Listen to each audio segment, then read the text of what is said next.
जम्मू कश्मीर में अमरनाथ यात्रा के बीच ऑपरेशन महादेव के तहत सेना ने पहलगाम हमले के मास्टरमाइंड समेत 3 आतंकियों को मार गिराया है। श्रीनगर के दाची गांव के ऊपरी क्षेत्र में हुए भीषण मुठभेड़ में मारे गए तीनों आतंकी लश्कर-ए-तैयबा के बताया जा रहा है कि सेना ने देर रात तक आधिकारिक रूप से इनकी पहचान जाहिर नहीं की है, लेकिन सैन्य सूत्रों के अनुसार मारा गया एक आतंकी पहलगाम आतंकी हमले का मुख्य साजिशकर्ता सुलेमान उर्फ आसिफ है।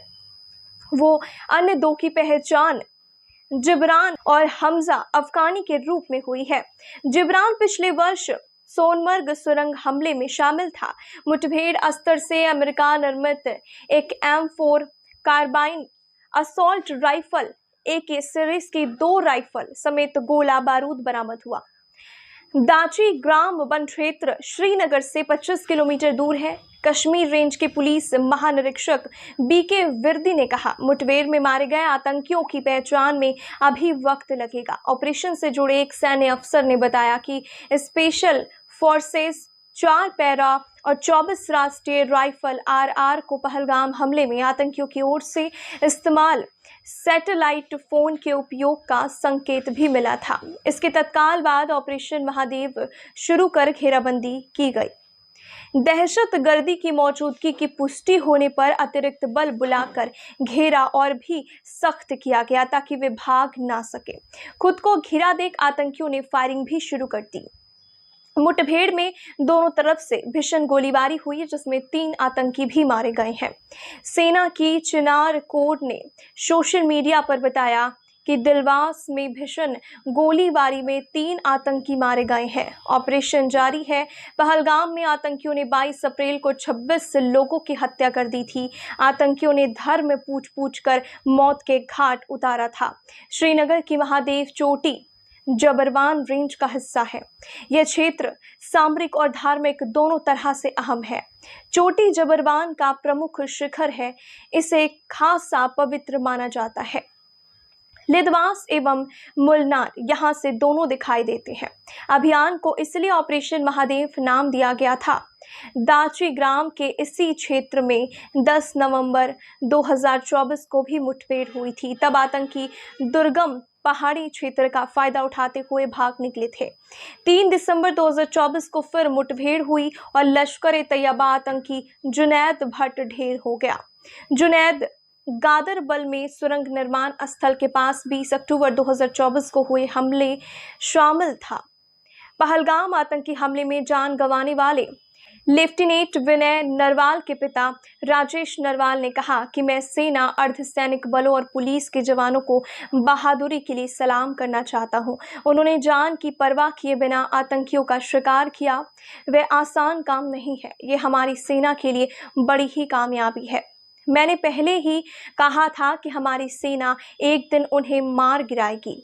पहलगाम आतंकी हमले से जुड़े एक कम्युनिकेशन डिवाइस ने सुरक्षा बलों को श्रीनगर के दाची गांव वन क्षेत्र में छिपे आतंकियों तक पहुंचाया। इस क्षेत्र में इसके सक्रिय होने के बाद से ही सेना और सुरक्षा एजेंसियां इसे ट्रैक कर रही थी। सोमवार को 3 आतंकियों के मारे जाने की कामयाबी के पीछे भी इसी डिवाइस का एक्टिवेट होना रहा है। इसी के साथ ऑपरेशन महादेव सफल हुआ। 22 अप्रैल 2025 को हुए पहलगाम आतंकी हमले की जांच के दौरान एक कम्युनिकेशन डिवाइस के दोबारा से एक्टिव होने से इलाके में आतंकवादियों की मौजूदगी के संकेत मिले थे। इसके ही आधार पर सेना द्वारा लगातार इस क्षेत्र में आतंकवादियों के खिलाफ अभियान चलाया जा रहा था। सोमवार को इस ऑपरेशन के दौरान बड़ी कामयाबी भी मिली और सेना की 24 राष्ट्रीय राइफल RR और 4 पैरा स्पेशल फोर्सेस ने सुबह 3 आतंकवादियों को मार गिराया। सूत्रों के अनुसार तीनों पाकिस्तानी आतंकवादी बताए जा रहे हैं और इनके नाम अबू हमजा उर्फ हारिस, यासिर और सुलेमान बताए जा रहे हैं। ये लश्कर-ए-तैयबा के हैं। हालांकि इसको लेकर के सुरक्षा बलों की ओर से कोई पुष्टि अभी तक नहीं की गई है। उनके अनुसार शिनाख्त होने के बाद ही पुष्टि की जाएगी। सैन्य सूत्रों ने अमर उजाला को बताया कि पहलगाम हमले के बाद से कम्युनिकेशन डिवाइस की जांच की जा रही थी। करीब 2 सप्ताह पहले ही अचानक से इस डिवाइस पर संदिग्ध संचार का पता चला। इसके बाद ही तुरंत ही सेना ने अपनी यूनिट को सतर्क कर दिया।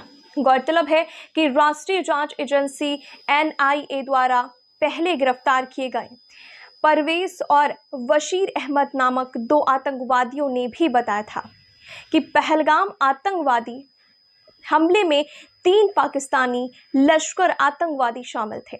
जम्मू कश्मीर पुलिस के IGP VK विर्दी ने कहा कि शवों को नीचे लाने में समय लगेगा, इसके बाद उनकी शिनाख्त हो पाएगी। एजेंसियों का यह भी मानना है कि जिस कम्युनिकेशन डिवाइस के सिंगल दोबारा से एक्टिवेट हुए हैं, यह डिवाइस पहलगाम हमले में आतंकवादियों द्वारा इस्तेमाल में लाई गई थी। इसके कोऑर्डिनेट्स जांच के दौरान पाया गया कि आतंकी इस डिवाइस का इस्तेमाल दाचे गांव के ऊपरी क्षेत्र में कर रहे हैं। इसके बाद से लगातार इस क्षेत्र में आतंकवादियों के खिलाफ अभियान शुरू किया गया।